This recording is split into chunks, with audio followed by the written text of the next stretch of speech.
It's a beautiful spring day. It's been raining all morning, and so it's a perfect day to be in the farmhouse kitchen today.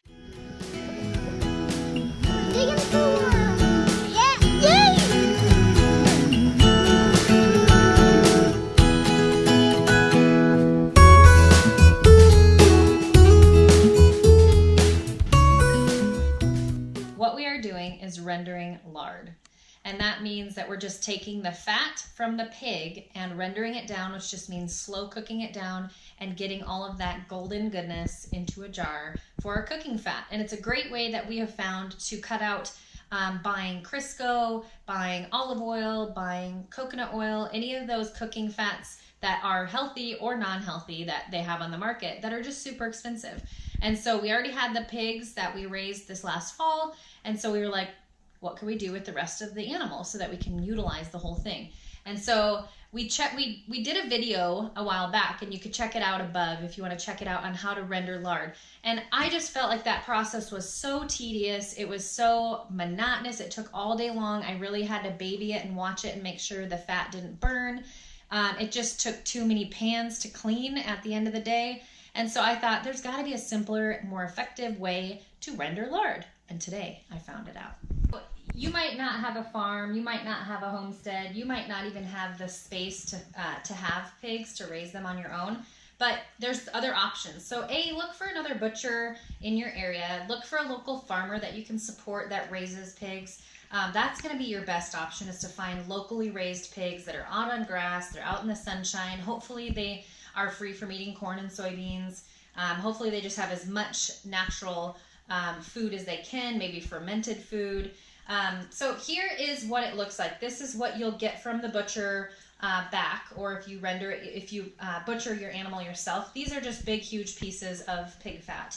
And so this is what I'm rendering down into the roaster. And like I said, this is like a no-brainer. Why the heck didn't I do this before? Before I was doing it on the stovetop, in the oven, on cast iron. It was just taking forever. It was super tedious, and it was really actually dangerous because this burns on the stovetop so hot, and so it was spackling up at me, and I didn't want the kids around. And so this, I can just kind of set it and forget it.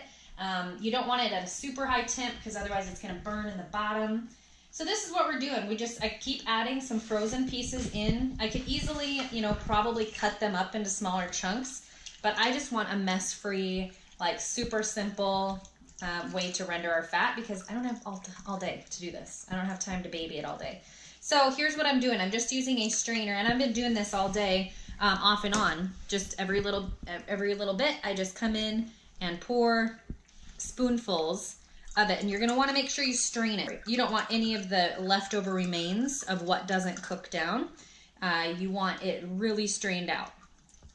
And that's gonna give you a really clear white, pure white lard, which is great. Why I think this is the quickest way to render fat is not only the actual rendering time, I don't have to baby it all day long. I could just kind of come and go, leave it all day, all night, and just keep going at it. But the cleanup time is like nothing. I have one roaster, one strainer, and one colander, and that's it. Before, I had tons of cast iron skillets. I had the stovetop was just spackled with grease everywhere.